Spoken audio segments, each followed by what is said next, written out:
In today's video, we're going to be building a patio chair with scrap wood, so let's get started. Starting out, we're going to cut 11 2x4s to 18 inches long.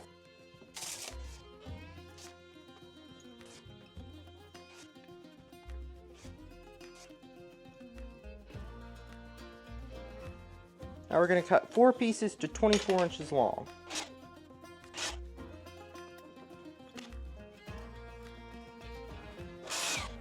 Alright, I got 2 of these 24-inch long boards that are not treated. I'm going to do 2 of them that are treated. Now I'm going to cut 4 that are 21 inches long.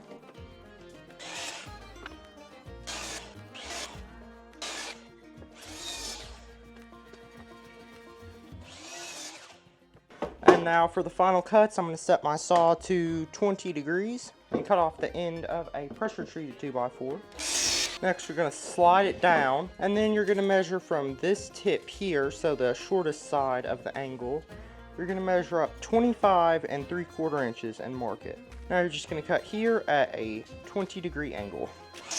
You'll need 2 of them. And that's it. Now time for assembly. Now for all the things you're going to need to put it together, you're going to need a pocket hole jig, some screws, and these are indoor, and I shouldn't be using them. And then you'll need a pen or a pencil to mark it, and 4 screws, and these are drywall screws, and I know I shouldn't be using them, but I am. And then you're going to need a drill. Now starting out, you're going to put pocket holes on each end of your 18-inch boards. Do that with all of them.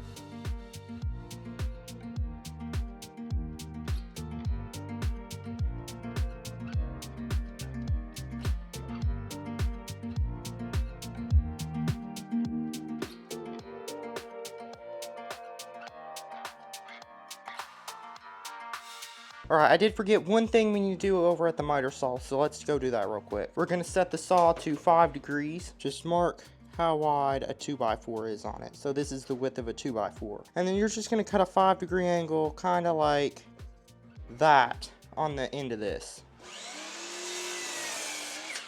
Just like that. There we go. We got 2 done. Now it's time for assembly. Now with these 2 boards that you just cut the 5-degree angles on, we're going to get the remaining 2 21-inch boards and just put pocket holes on one end.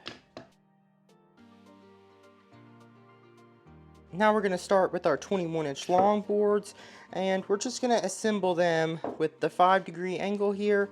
The ones that you put the pocket holes in are just going to go in just like this, and the bad sides need to be facing each other, so both bad sides face up.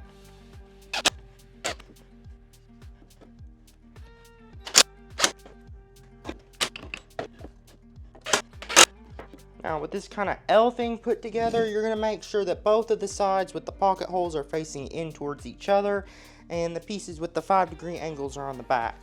And then you're just going to attach 2 of these 18-inch long boards here and here.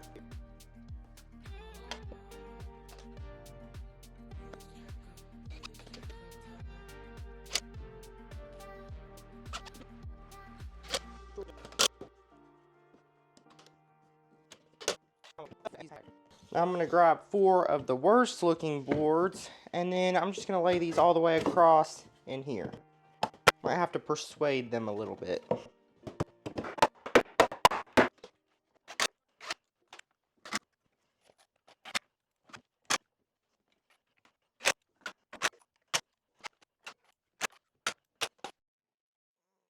Now with that done, we're going to flip it back up, and we're going to put 1 piece in the end here. Make sure this is one of the nicer looking pieces. Now I'm going to make it so this part is hanging off my bench.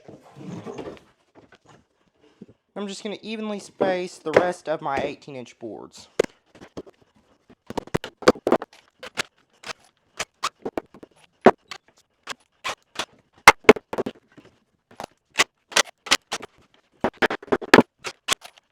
And as you can see, we got it all put together, and the way we're going to do this is we're just going to hang it off the side of the workbench just a little bit, and the 5-degree angle should be on the bottom here. And starting out, we're going to start with our front legs.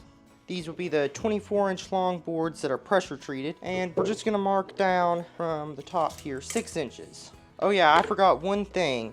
you're going to take on the 24-inch long pressure treated boards. You're going to need to put pocket holes on one end of them. That way the armrest can be attached. Now put pocket holes on one end of both of your boards that have the 20-degree angle. Now for the next step, you're just going to mark from the end with the pocket holes. You're going to mark down 6 inches and then grab the other 24-inch long board that is not pressure treated, or it can be pressure treated, just whatever. And then you're going to mark down 1.5 inches. After that's done, you're just going to attach this right on that line, flush with the outside edge. Now with this attached, you're going to line up your 6-inch mark, and you're going to line it up with the top right here, and just make it flush with the front, and just attach it with regular screws. Now make sure it's flush with the front here, and then go ahead and put in another screw. Now we can take one of the angle pieces, and it's just gonna go right in here. And how this is gonna go in is you're going to line it up with the top here, so make sure that it's flush with that, and then just scoot it back until it lines up with this back edge here.